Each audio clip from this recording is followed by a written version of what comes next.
Dalam nama Bapa dan Putra dan Roh Kudus, amin. Umat Allah yang terkasih dimanapun Anda berada.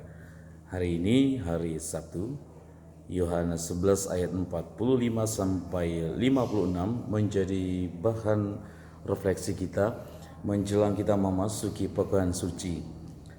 Para saudara-saudari yang terkasih, kita masih fokus pada penderitaan dan kematian Yesus yang semakin dekat. Semakin Yesus dekat ke Yerusalem, kita bisa melihat bagaimana pandangan tentang penderitaan dan kematian Yesus ini perlu ditinjau dari berbagai angle, perlu ditinjau dari berbagai sudut. Kali ini kita mau bicara tentang bagaimana melihat penderitaan dan kematian Yesus melalui sudut pandang orang-orang Farisi dan ahli-ahli Taurat. Dalam Injil hari ini dikisahkan bagaimana orang-orang Yahudi bersekongkol tentang bagaimana caranya untuk menghadapi atau untuk memberikan tanggapan atas Yesus, di mana mereka mengakui bahwa kedudukan mereka telah terancam oleh kehadiran Yesus. Status quo yang selama ini mereka pertahankan ini dapat terongrong atau dapat kemudian tergantikan oleh popularitas Yesus. Yang kedua adalah karena mereka juga cemburu melihat apa yang telah Yesus terima dari banyak orang, bahwa banyak orang secara langsung maupun secara tidak langsung menjadikan Yesus menjadi pusat perhatian mereka, menjadi bahan pembicaraan mereka. Bahkan ada orang yang mengikuti Yesus, ada juga orang yang percaya kepada Yesus. Hal ini menimbulkan api cemburu yang berkobar dalam diri mereka. Cemburu ini nanti pada akhirnya melahirkan iri hati.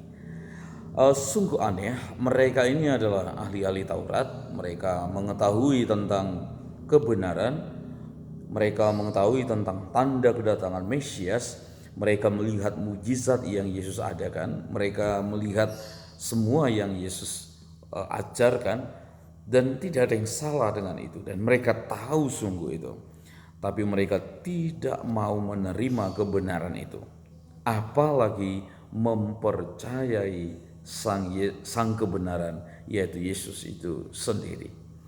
Saudara-saudaraku terkasih, penyakit kecemburuan ini lalu membuat mereka menjadi iri hati, yang membuat mereka lalu bersekongkol, sehingga munculnya Kayafas, imam agung pada saat itu, sungguh menjadi representasi atau perwakilan dari orang-orang yang cemburu, orang-orang yang iri hati terhadap Yesus. Maka Kayafas berkata, lebih baik darah satu orang ini ditanggungkan daripada darah semua bangsa Israel. Sungguh pernyataan yang menyedihkan tetapi sekaligus juga profetik. Sungguh pernyataan yang sangat ironis. Mereka tahu apa yang Yesus ajarkan, pekerjaan-pekerjaan yang Yesus lakukan, yang memberikan kesaksian tentang siapa dia dan dari mana ia berasal.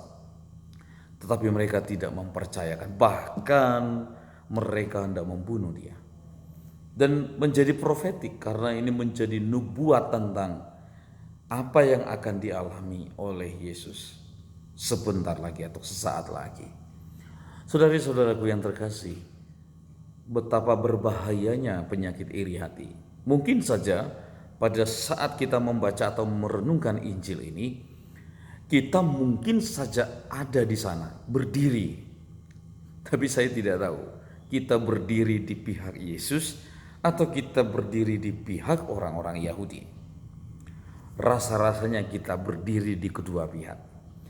Kita pernah menjadi korban, tetapi tidak jarang juga kita sering menjadi pihak yang mengorbankan orang lain.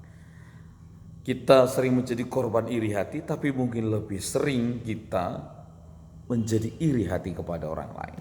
Rasa-rasanya kita lebih sering berdiri di pihak orang-orang Yahudi, di pihak Kayafas. Maka renungkanlah para saudara, di manakah posisi kita, di manakah letak kita. Yang kedua, kita perlu merenungkan betapa berbahayanya penyakit iri hati, penyakit kecemburuan. Dan penyakit iri hati itu tidak terjadi antara orang yang tidak mengenal yang lain, tidak. Tetapi terjadi antara saya dan orang yang saya kenal. Saya cemburu terhadap dia. Saya cemburu dengan prestasinya. Saya cemburu karena dia dipuji. Saya cemburu karena dia lebih baik. Saya cemburu karena dia lebih berprestasi. Saya cemburu karena dia lebih dikenal. Saya cemburu karena dia tampil di depan, sementara saya tidak. Penyakit itu dari dulu hingga saat ini akan selalu menyergap kita. Dan betapa Injil itu dalam sepanjang sejarah berbicara tentang kecemburuan dan iri hati.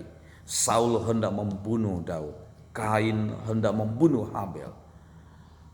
Dan ada banyak lagi kisah tentang bagaimana kecemburuan itu sungguh menjadi penyakit manusia, menjadi penyakit rohani kita.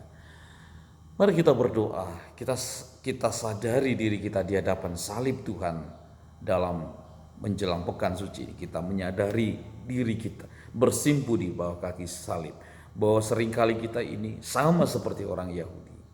Tetapi sekaligus kita berdoa supaya kiranya kita dimampukan untuk menyingkirkan rasa iri hati dalam diri kita. Pelan-pelan kita gerus itu dari hati kita.